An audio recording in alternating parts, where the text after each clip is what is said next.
Hey everyone, it's your favorite voice crying out in the wilderness. And today I wanted to look at what I think is a very underrated story within W.E.B. Du Bois's The Souls of Black Folk, and I actually think um it has a lot to say about the Latino community as well, because it has a lot to do with the ways in which we're sort of taught to be subordinate to certain other groups of people, and how that's sort of reinforced both by the outside community and others. And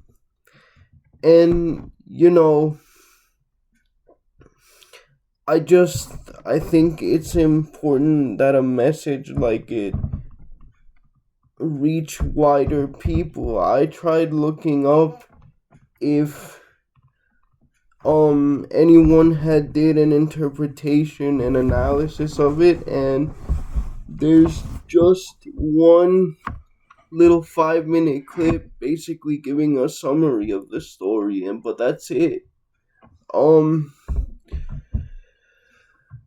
and the story is of the coming of John. It's the penultimate chapter of the book, and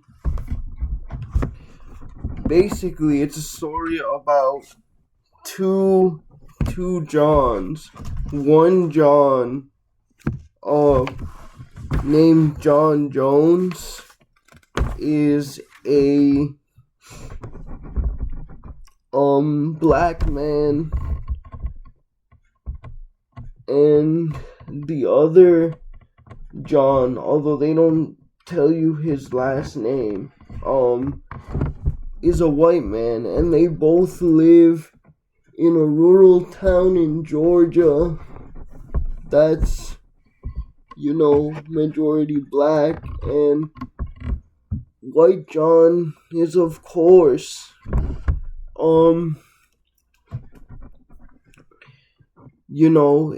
he's brought up very rich, with aspirations of becoming the town's mayor and then becoming part of the state legislature and maybe even the governor, which is what the book says.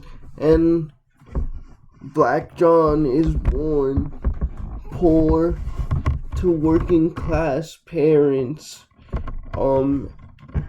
But Black John gets the opportunity to be sent to school.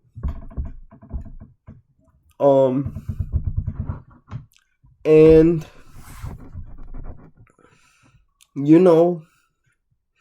both communities are against it because they say, quote, it'll spoil him. And not and make him unhappy and not like the happy kid he is right now. But so he goes anyway, and this is a part that I can kind of relate to because I grew up in the South to immigrant parents from Guatemala, and I'm disabled, and everyone had really high hopes for me.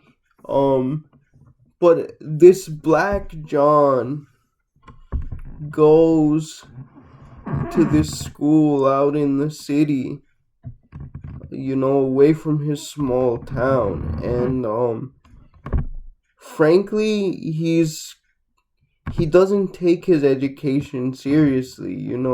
He keeps delaying and delaying it, and the reason it's being delayed is because, like, he's getting the work done, yeah, but it starts off at a slower pace, right? Until finally he just flunks out of the school. Um, and there's this one scene where the headmaster of the school, and it's interesting that it's the headmaster. It transitions into we, so he's the one narrating the story and writing it. Um, and he's like, yeah, you need to go because you've been failing, and the John Jones, Black John, is like, hey man, like, can you give me another chance, please? I'll go and work for the rest of my tuition, and I'll come back and I'll show you something, which means I'll prove you wrong, I'll reform myself. And so they're like, yeah, okay, we believe in you. And so he goes and works, and he comes back, and he does exactly what he says. He improves his grades. He starts studying hard at his math, at his history, at his Greek and Latin courses. And he actually can feel himself getting smarter. And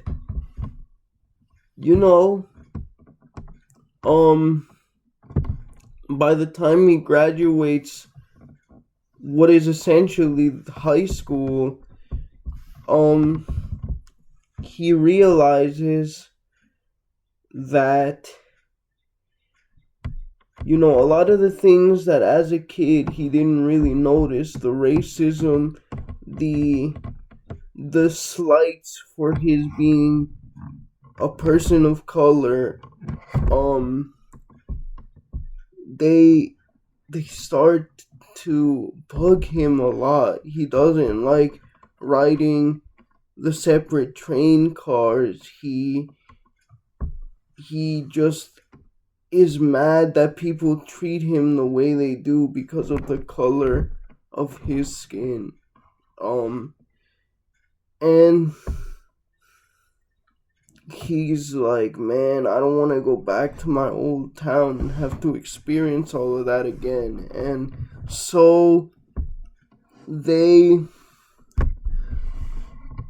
headmaster of the school offers him a job up north to go sing and pay for further studies for college.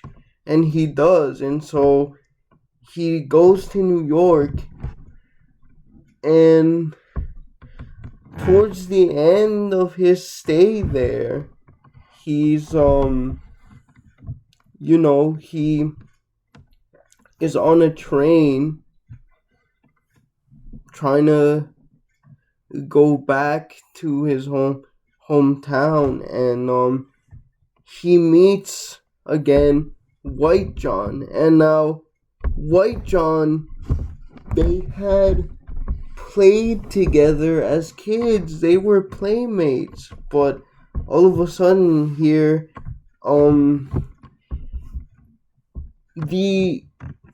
the train cars are overbooked, despite the fact that Black John had booked earlier. So of course White John is the one that should have been, apologized to, said, oh, we'll get you a refund or whatever. But Black John instead is the one that has to take the slight of not being seated at the train, despite his having paid in advance for it. So anyway, there's that slight. He gets kind of angry. So they end up at their hometown again, and he comes back. Everyone has been waiting for him. They're like, when John comes, it's gonna be great. He's gonna come back. He's gonna teach us. He might be spoiled, but he's gonna improve the community. And I mean spoiled just in the fact that he's no longer thinking idealistically, not spoiled in like the fact that he's rich or something. So that happens. Black John comes back to his community, and they're all gathered together, all different sects of people, from the Methodists, the Baptists, the Episcopalian and stuff. They're all gathered together in one Baptist church, and he's there at the service, and he listens to the preachers, right? And keep in mind, after having met him, people are like, who's this John? We don't recognize this John. He's very dignified and not the happy-go-lucky John we knew. And so after listening to this sermon, he says this, and brothers and sisters, you would notice how out of character this is for me, because I don't usually share the editions that I'm using, but it's this one. It's the Signet Classics one from about 2013, I believe. And John Jones, Black John, says this. He says,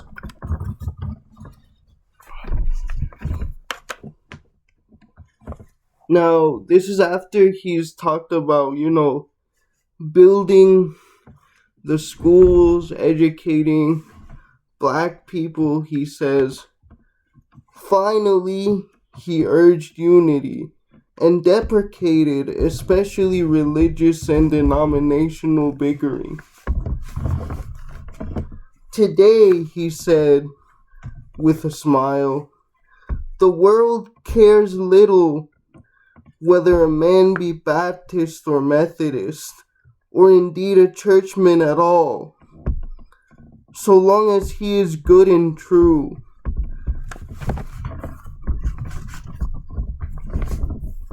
What difference does it make whether a man be baptized in river or washbowl, or not at all? Let's leave all that littleness and look higher. And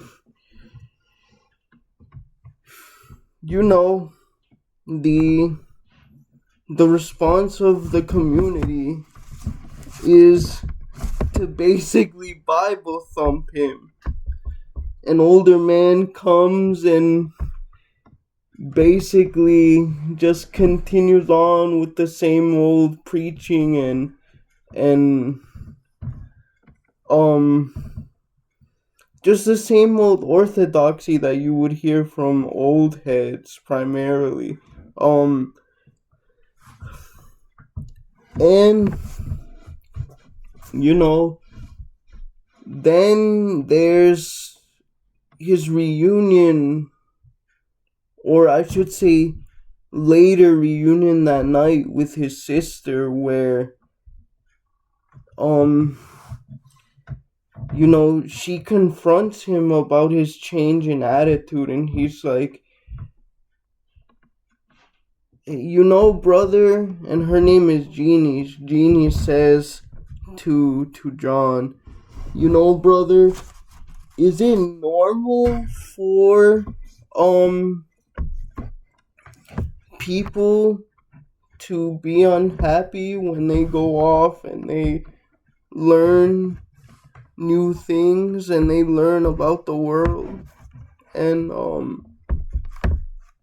he says something to the effect of "I'm afraid so, Genie," and he she says to him,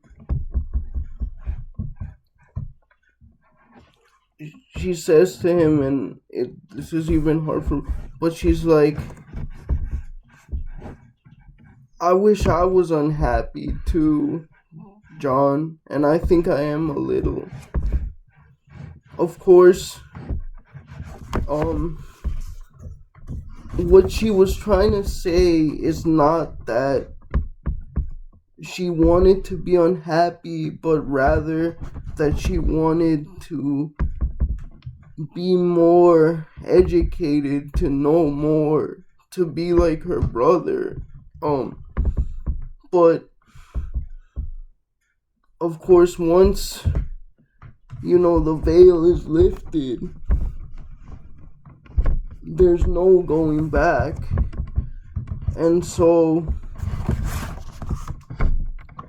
after this, he goes to White John's father's house, and he's like, "Hey man, can I set up that school in the church for black people?" And White John's dad is like, "You can, but only on one condition. Don't tell black people about equality. Don't tell them about their freedom, and basically don't give them ideas, because we like black people to be subordinate in this neighborhood." And he's like, "Okay, I will." But in his mind, Black John is thinking, "Oh, well, I'm not gonna listen to him." And he doesn't. And the postman of the town comes, and he tells the White John's dad, who is said to be the judge of the city, but I also think that he has other important positions. And so the postman tells him, "I heard John," and he doesn't use his name, he uses a very not nice word for black people. I heard John was teaching all the other black people about the French Revolution and, fraternity, equality, and stuff like that." And he's like, "Are you serious? Like, what, that's wild." And so White John's dad goes down to the school while Black John is giving the kids a reading lesson. And he's like, "You need to shut this down now. I don't want black people getting any ideas." And so that's what happens. But then White John assaults Jeannie. He harasses her sexually. He chases her into the woods while the other John, Black John, is out in the woods, and he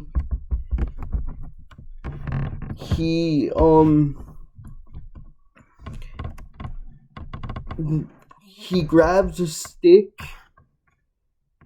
or a very large branch and he strikes White John down, literally in cold blood, to protect his sister. And then all of a sudden, Black John has a vision of his mother and he tells her he's going away. And he can hear music and stuff like that out on the shores, and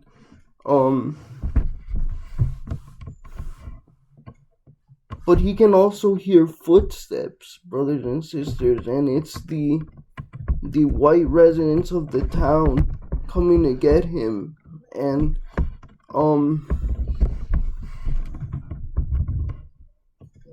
well, they avenge White John, guys, and they do the thing that happened to many black individuals, especially black men in the South. And the last thing he sees is the beautiful water before his eyes are closed. And it's actually said on the last page that he pitied White John and White John's father. And and that's the story. And I just think the parallels and the connection that it has with the Latino community is that church culture in the Latino community is the same. It's very similar, right? Where everyone's fighting about this or that doctrine, and we're not really unifying. All we're doing is arguing about things that don't even matter while not practicing the word. You know what I mean? While allowing the majority of this country to take advantage of us, especially as immigrants, because we all know that, Latin American immigrants, undocumented and documented, because my mom is one of the documented ones, but she's still part of the working class of this country that fills the non-college educated healthcare positions. That's like a primarily immigrant woman thing. Black and Latino, they fill the ranks. But also black and Latino men, construction work, landscaping,